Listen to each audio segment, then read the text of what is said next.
Hello everyone, welcome back to my channel. आज हम करेंगे कक्षा 7 की वर्कशीट नंबर 5। आज का टॉपिक है मानव पर्यावरण। ठीक है, ये जो सारी इन्फॉर्मेशन ऊपर दी गई है अपने रजिस्टर में ज़रूर लिख लीजिएगा, कक्षा अध्यापक का नाम भी लिख लीजिएगा। चलिए स्टार्ट करते हैं आज की वर्कशीट। मानव पर्यावरण के बारे में पढ़ेंगे आज हम। ठीक है, मनुष्य पर्यावरण के साथ पारस्परिक क्रिया करता है और अपनी आवश्यकता के अनुसार इसे बदलता रहता है। ठीक है, हम जो भी करते हैं, संसाधनों का उपयोग करते हैं, हमें कहाँ से मिलते हैं? मोस्टली हमें सारे संसाधन पर्यावरण से ही तो मिलते हैं बेटा, है कि नहीं? प्राकृतिक संसाधन जो होते हैं। प्रारंभिक मानव ने स्वयं को प्रकृति के अनुरूप बना लिया था। उनका जीवन सरल था एवं आसपास की प्रकृति से उनकी आवश्यकताएं पूरी हो जाती थी। आपको याद है ना, पहले का जो शुरू के जो मानव होते थे, जो मनुष्य होते थे, प्रारंभिक मानव जो उनको बोलते थे, जो इतिहास में बहुत पहले शुरू में आए थे, उन्होंने अपने जीवन को प्रकृति के रूप में ढाल लिया था। प्रकृति से जो मिलता था वो ले लेते थे, बड़ा ही सिंपल सा सरल जीवन जीते थे। ठीक है, और आसपास की जो प्रकृति में उनको मिलता था उसी से उनकी आवश्यकता पूरी हो जाती थी। समय के साथ कई प्रकार की आवश्यकताएं बढ़ी उनकी। मानव ने पर्यावरण के उपयोग और उसमें परिवर्तन करने के कई तरीके सीख लिए। तो कैसे पर्यावरण का उपयोग करना है और बेहतर तरीके से उसमें क्या बदलाव ला सकते हैं, ये मानव ने धीरे धीरे सीख लिया। मानव मतलब मनुष्य। ठीक है, चलिए आगे देखते हैं। उसने फसल उगाना, पशु पालना एवं स्थायी जीवन जीना सीख लिया। तो हमने क्या क्या सीखा? कैसे फसल उगानी है, पशु मतलब कि जानवरों को कैसे पालना है, स्थायी जीवन, एक जगह पे रहकर स्थिर। पहले तो यहाँ से वहाँ जाते रहते थे खाने की तलाश में, जगह की तलाश में, जहाँ अच्छी जलवायु हो वहाँ रहने के लिए। अब उन्होंने ये सब सीख लिया तो एक जगह पे वो रह सकते हैं। उसने अपनी आवश्यकताओं से अधिक चीज़ों का उत्पादन या बनाना शुरू कर दिया। उत्पादन शब्द का मतलब होता है बेटा बनाना, और उन चीज़ों का व्यापार करना शुरू कर दिया। ठीक है, देखो ये क्या क्या है ये बता रहे हैं हमें। ये कुछ चित्र दिए हैं, बड़ी सुंदर चित्र हैं। देखो बेटा, पहले चित्र में बना है वस्तु विनिमय पद्धति। ये क्या होता है? यह वस्तुओं की अदला बदली का व्यापार है जिसमें धन का प्रयोग नहीं होता। कि अगर जैसे देखो, इसके पास मुर्गी है और इसके पास क्या है? फलों की टोकरी दिख रही है आपको। तो इसको चाहिए थी फलों की टोकरी और इसको चाहिए थी मुर्गी। तो दोनों ने आपस में क्या कर लिया? अदला बदली कर ली उन सामान की। इसे बोलते हैं वस्तु विनिमय पद्धति। ठीक है, वस्तुओं के बीच में अदला बदली कर लेना बिना धन का प्रयोग किए। ठीक है, फिर क्या हुआ? मुद्रा के आने से वस्तु विनिमय प्रणाली की समस्याएं दूर हो गई कि अब पैसे दो, जो भी लेना है ले लो। ज़रूरी नहीं है कि दूसरे वाले से हम तभी कुछ ले पाएंगे जब उसके पास कुछ हमें देने को या हमारे पास उसको देने को कुछ होगा। पैसे हैं तो कोई भी चीज़ खरीद लो। तो मुद्रा मतलब पैसा।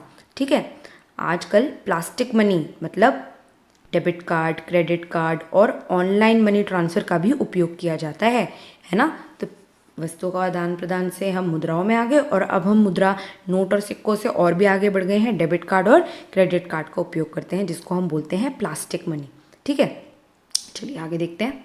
मानव ने अन्य लोगों के संपर्क में आना शुरू कर दिया और अपनी सुविधा और विभिन्न उद्देश्यों के लिए उसने खुद का एक वातावरण बनाया।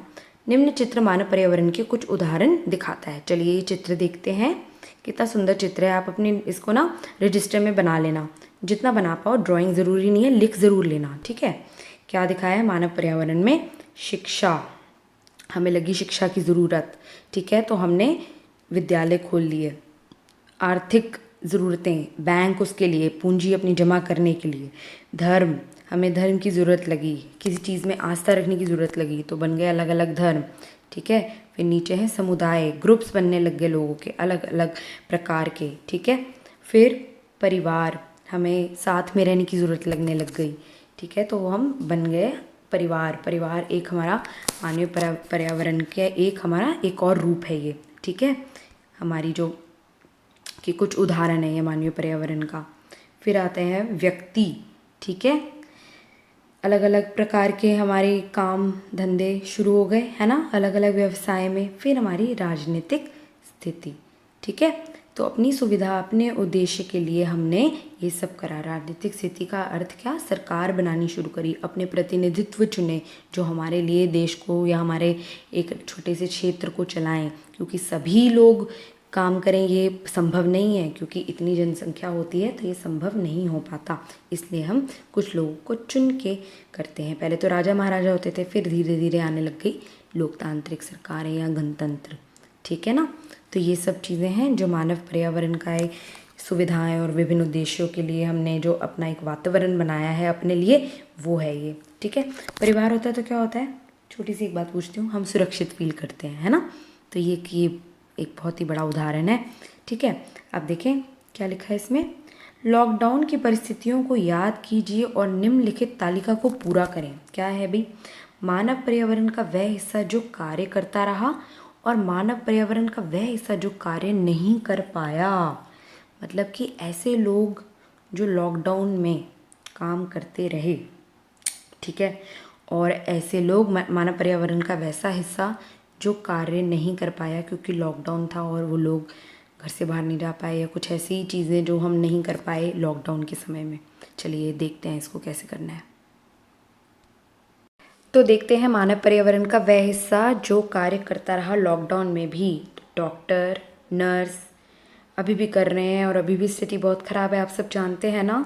तो आप घर पे रहिए, ओके। फिर राशन की दुकान वाले, हमें जो हम खाना खा पा रहे हैं अपना घर में बैठ के, तो इन्हीं की वजह से।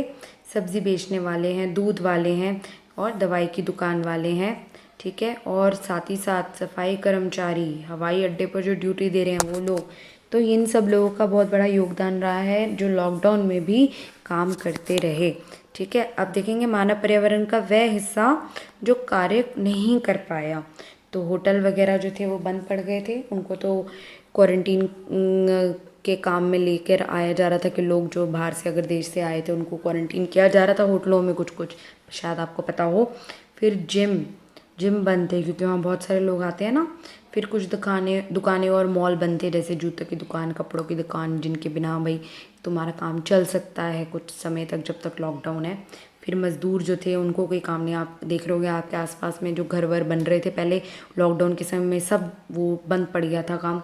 पर्यटन विभाग मतलब टूरिज़्म, एक जगह से दूसरी कंट्री में जाना बंद हो गया था ना, जा ही नहीं पा रहे थे, लॉकडाउन लग गए थे हर जगह पे। और परिवहन जैसे कि हवाई जहाज़ वगैरह, पब्लिक ट्रांसपोर्टेशन सब बंद हो गया था, है ना। तो मानव पर्यावरण का वह हिस्सा ये हिस्सा है जो काम नहीं कर पाया था। आपके माइंड में भी अगर कोई आता है आप ज़रूर लिखिएगा, ठीक है बेटा। तो ये थी हमारी आज की वर्कशीट जो पूरी हो गई। ये आंसर्स हैं उसके, ज़्यादा क्वेश्चंस नहीं थे, समझने के लिए थी ये वर्कशीट। जो डायग्राम था वर्कशीट का वो आप बना लीजिएगा और ये जो 2 छोटे से क्वेश्चंस थे इनका उत्तर लिख लीजिएगा, ठीक है बेटा। आपने मेरे चैनल को अगर अभी तक सब्सक्राइब नहीं किया है तो ज़रूर सब्सक्राइब करिए, वीडियो को लाइक करो और ज़्यादा से ज़्यादा अपने फ्रेंड्स के साथ शेयर करो, ओके बेटा। नेक्स्ट वीडियो के साथ मिलती हूँ मैं आपसे। This is Monika ma'am saying bye bye.